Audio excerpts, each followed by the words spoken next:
Dr. Kurgansky, Reverend Stanley, trustees, Mrs. Evans, faculty, parents, grandparents, families, friends, class of 2016, good morning. At the risk of jinxing us, I'm happy the weather has cooperated with us this morning. Let me start by saying congratulations to the class of 2016 and to the parents of these graduates. Well done.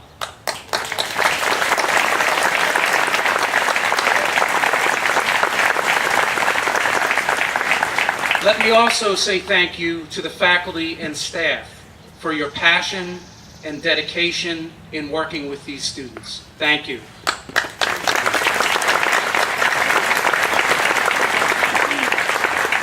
Before I share a few opening remarks with you, let me first personally thank the seniors and their families for welcoming the Faust family into your class 3 years ago.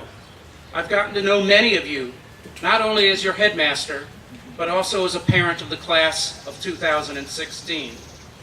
I am proud to celebrate your final accomplishments at St. Paul's today in this dual role. Seniors, it doesn't seem that long ago that we were at the opening senior cookout in August. I told you then that the senior class would set the tone for the rest of the school year. Congratulations. Please, be seated. I would have gone on for 10 minutes, and the front row would have been standing. Sorry.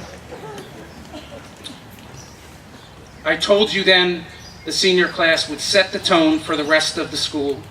Congratulations on a job well done. You have led the school well. Last year at commencement, I spoke about the difference between resume virtues and eulogy virtues. Basically, this comes down to maintaining a balanced view between your accomplishments and what kind of person you are. The class of 2016 has many resume virtues to your credit. An undefeated championship-winning golf team, a third straight major award in the kinetic sculpture race, virtuoso artistic performances, including a production of Shrek that people will be talking about for years, an amazing number of service hours, almost 8,500, averaging more than 100 hours per graduate. A host of college scholarships, with more than 60% of the class earning merit-based scholarships. And yet, despite all these resume virtues, I think your class is better defined by those other so-called eulogy virtues. Your kindness and compassion, your humility, your ready acceptance of others. You have given without counting the cost. You have labored without asking for reward. Seniors, thank you for setting the tone for such a rewarding year. Before offering my final best wishes to the class of 2016, I can't resist the opportunity to offer some advice. I have 4 suggestions that I hope will help you continue to live a better and more balanced life as you start your journey. Number 1, listen. Best-selling author John Green delivered the commencement address at Kenyon College 2 weeks ago, and I want to share a piece of what he said. He started by saying, "You learned about life's big questions while at school, but you won't leave them here.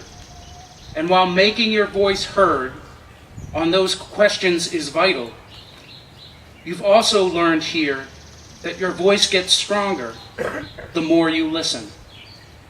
Not just listening to the loud voices, but also to those that are hard to hear. I hope that listening will help inoculate you from the seductive lies of our time. The lie that strength and toughness are always an asset, that selfishness is not just necessary, but desirable. That the whole world benefits most when you act in your own narrow self-interest. That seductive lie is appealing because it allows us to go on doing what we've been doing anyway, because it imagines a world in which I am what I feel myself to be, the exact center of the universe. But living for oneself, even very successfully, will do absolutely nothing to fill the gasping void inside of you. I don't interpret Green's remarks here to be political. Rather, I hear them as an impassioned plea for human goodness. Work on being a good listener. It will be a crucial way for you to expand your point of view, and it will provide you with a better sense of where you fit in this world. Being a good listener requires empathy, a quality many of you already possess, and I encourage you to continue to hone. Remember the sign hanging in the entranceway to the middle school.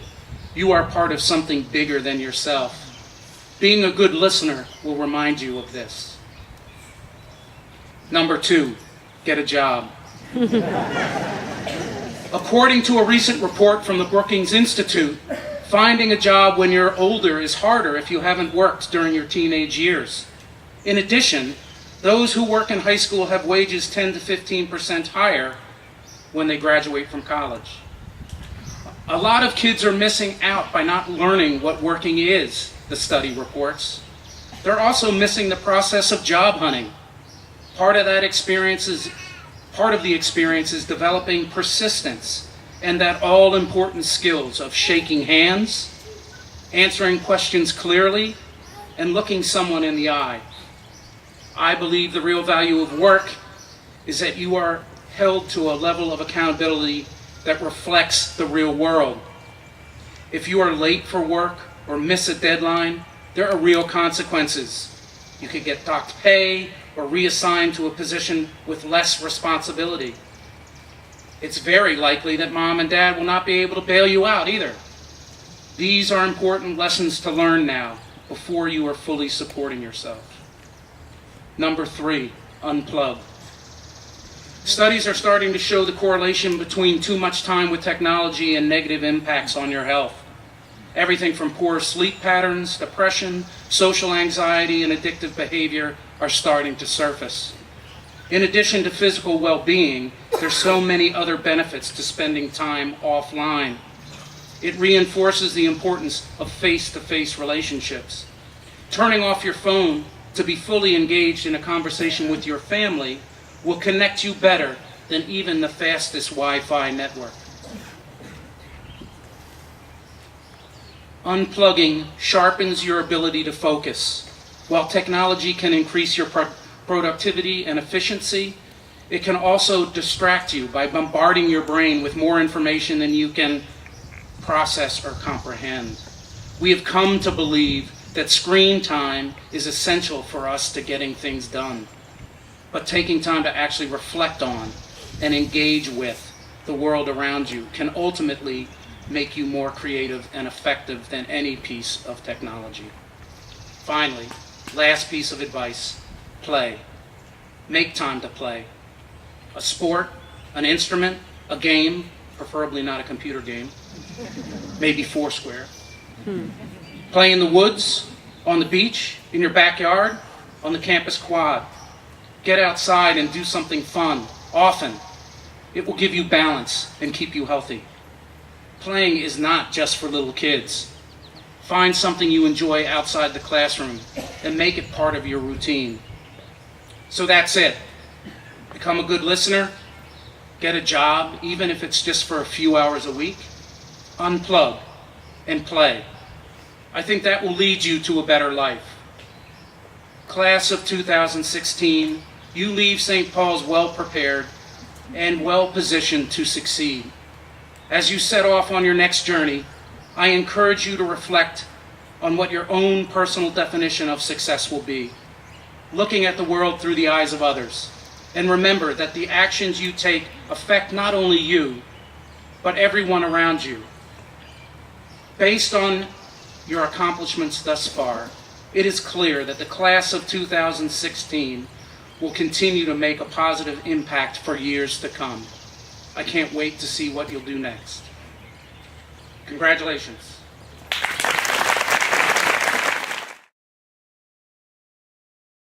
Presented to an upper school student who best embodies the sentiment expressed in the school prayer by an attitude of giving, serving, and laboring for the benefit of others without regard to personal reward or recognition.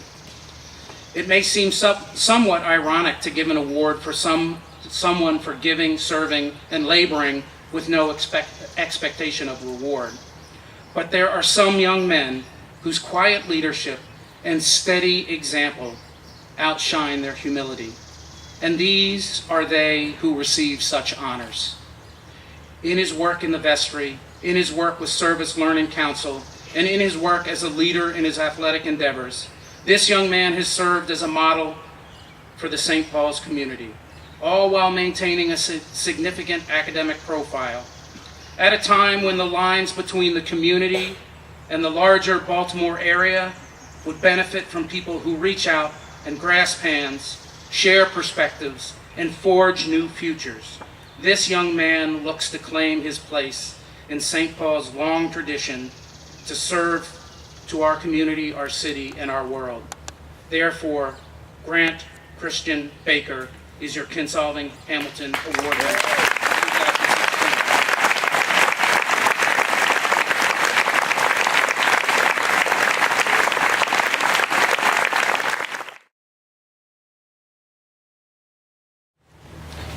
The Alumni Medal is awarded to the student with the highest scholastic average during his 4 years of high school.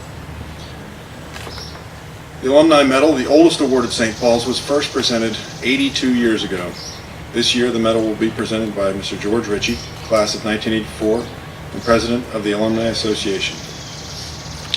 The Alumni Medal was presented in 1932 to Edwin Allen Russell when there were 5 graduating seniors. The Alumni Medal, however, still honors the student with the highest scholastic average during his 4 years of high school. This year, we're happy to present the Alumni Medal to Nicholas Blackburn Smith.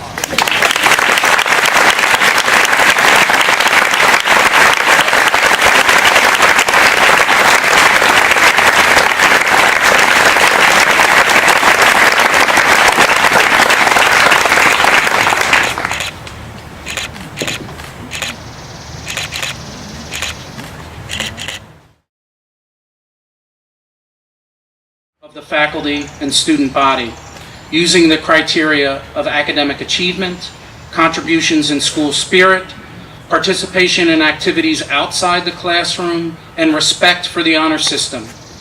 Leadership and character are emphasized. The true measure of one's fitness for leadership, ironically, is how much a person is willing to do for others. And this year's Kinsolving Award winner fits that mold. Whether it is raising funds for wounded veterans or for fellow students, whether it's reaching out to an old friend who is in need or a new classmate who is in over his head, whether it's pulling people together or piloting a tug, this young man always wants what's best for others and is happy to make it happen, all while achieving successful results in academics, arts, athletics. For all these attributes, a positive attitude, friendly disposition, high achievement, as well as the ability to see, choose, and lead others towards the right things in life.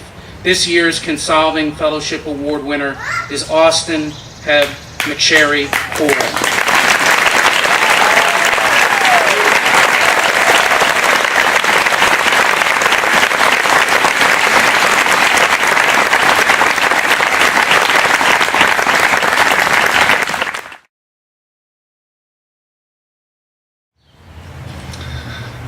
Good morning, Mr. Faust, Mrs. Faust, faculty, administrators, parents, alumni, guests, and members of the class of 2016.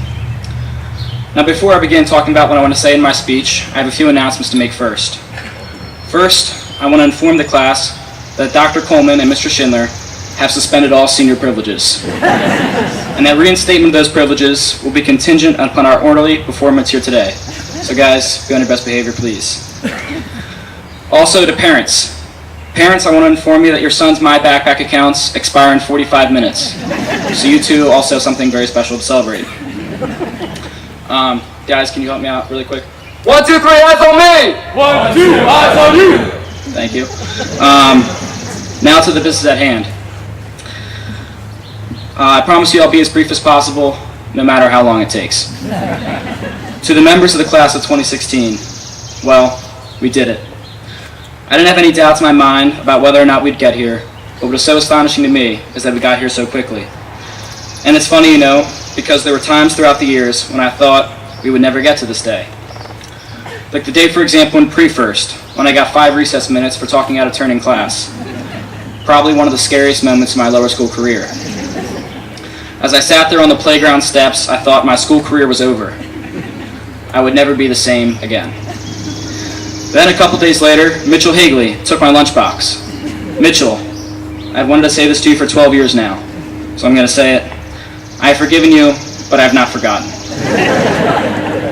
I remember thinking, how am I going to make it through this year with that kid? On one of the first days of pre-first, I found out Mitchell was a distant cousin of mine, and I wouldn't leave him alone about it. I think he was just afraid as being related to me as I was to him. Sorry, Mitchell. But as each of us knows, we didn't get to this day all by ourselves, did we? We had a lot of help along the way. We didn't do it alone. For today of all days is not only about us, but it's about all those who helped us along the way. And so yes, I know it's very cliche, but today is about remembering and saying thank you. And saying thank you never goes out of style. First and foremost, the class of 2016 wants to acknowledge and say thank you to our parents, our grandparents, our siblings, and to all our loved ones. We thank you for your love and support, and for all the sacrifices that you made over the years. The tuition payments, the trips, and all the rest. You endured the good report cards, the bad report cards, the arguments, the sleepless nights, the laughter, and the tears. We cannot adequately express our gratitude. We can only say thank you from the bottom of our hearts. And just to make sure that you won't miss all the fun that I just mentioned, we get to do it all over again these next 4 years. Won't that be nice? Some special people that we also need to mention this morning include Mrs. Golden, Mrs. Croxon, Mrs. Ponzi, Mrs. Darrell, Mrs. Ritchie, and the rest of the senior parent volunteers for helping to coordinate and arrange all the many special activities, including our awesome prom. We are most grateful also to Mrs. Judy Kimmel. Wow, we will miss you in so many more ways than one. Your cookies, cakes, and brownies kept us all well fortified these past many years. I understand from Jordan that you are taking orders for college care packages. That would be great. I hope that's true. This brings me to another story from middle school woodshop, when Mr. Hankins told us we could make anything we wanted, and that we had 6 weeks to make it. Well, I was ambitious in those days, so I told him I was going to make a bookcase. He said, "That's great. Get to it, you turkey."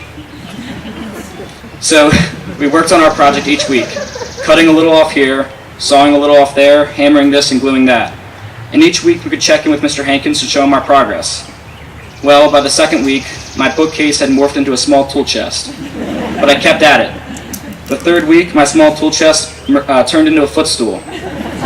Now by this time, Mr. Hankins started to ask me, "Well, Austin, what are we making this week?"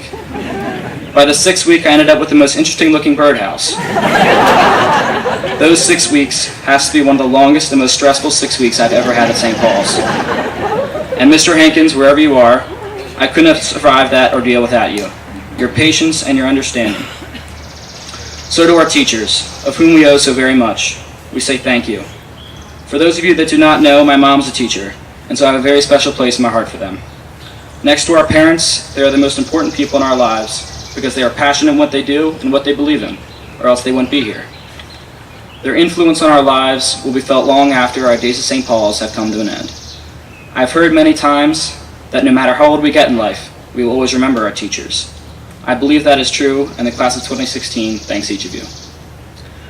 For all that you did to prepare us for this day, and for instilling in us an intellectual curiosity about the world and the way it works. Which one of us will be inspired one day to explore the stars, conquer the deserts, eradicate disease, or pursue a quest for trail magic?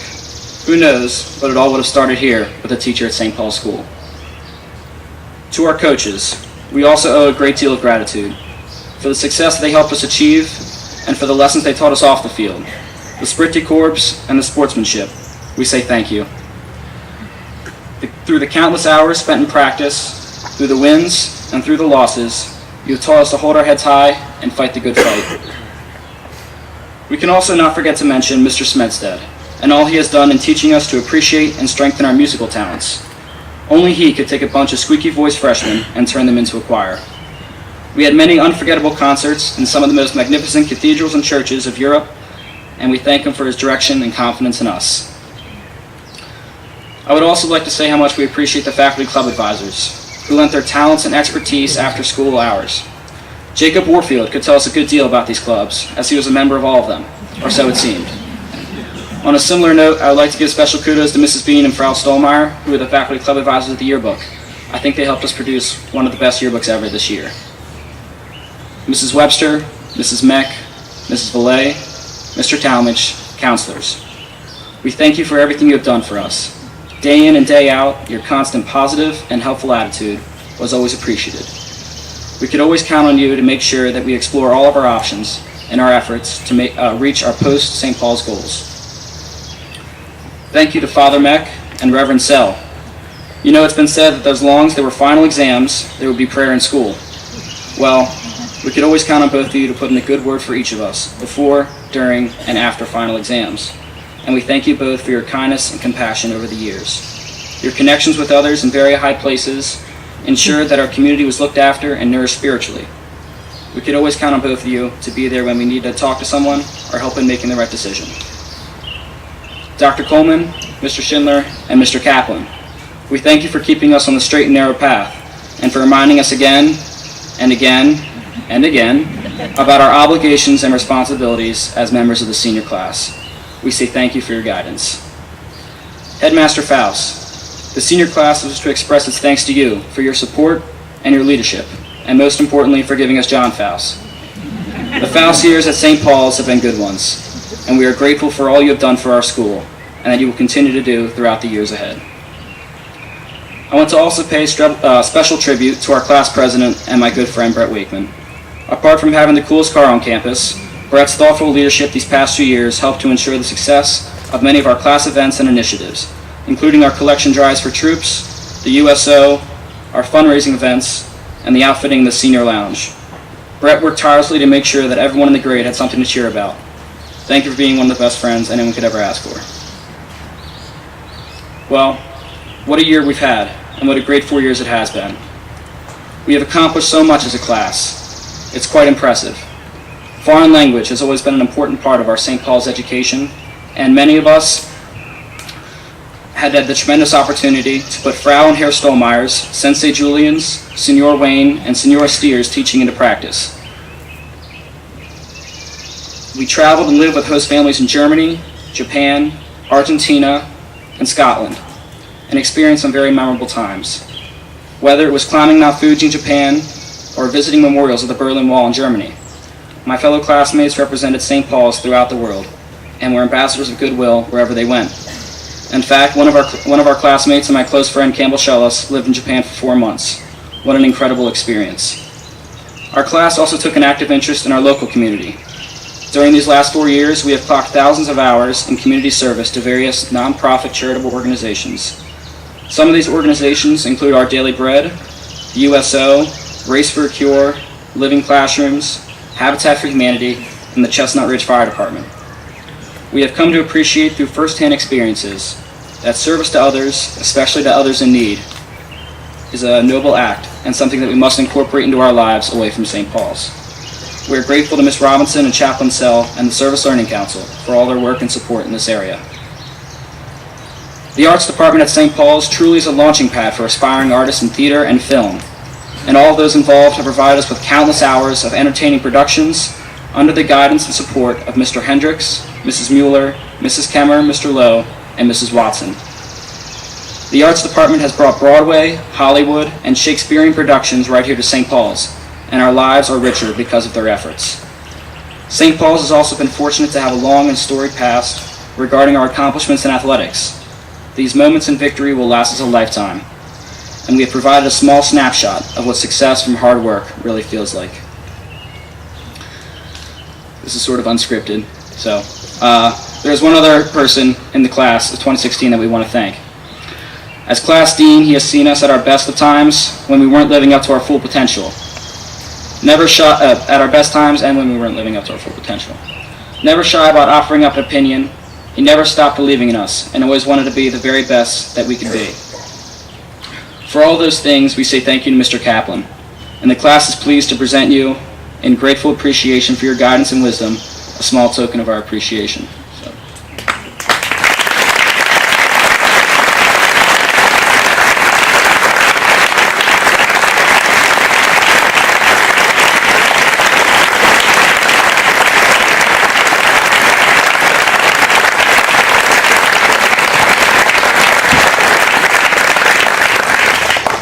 Finally, let me thank my second family, my brothers, my fellow classmates, for allowing me to speak on their behalf today. It has been an honor and a privilege to do that. We say thank you to each other, not only for the friendship, but for the trust and support we have given to one another along the way. We have laughed together, cried together, and cared for one another. Rooting for each other on the playing field and in the classroom, the memories we have of our peers will last us a lifetime. To each of you, I give a sincere thank you to you all. I do not know where all of us will end up in the next 20, 30, or 40 years from now, but we will all have the common bond of being the class of 2016, and that will always connect us. And in closing, many of you know that I wish to pursue a maritime career, and so while searching for some inspirational words, who better than Mark Twain to offer this little bit of advice? He said, 20 years from now, you'll be more disappointed by the things you didn't do than those you did. So throw off the bow lines, sail away from the safe harbor, catch the wind in your sails, explore, dream, discover. We will always have our St. Paul's connection. Wherever the path of life may lead us, and wherever the voice of duty calls, we will love thee still our alma mater, our dear old school, St. Paul's. Thank you.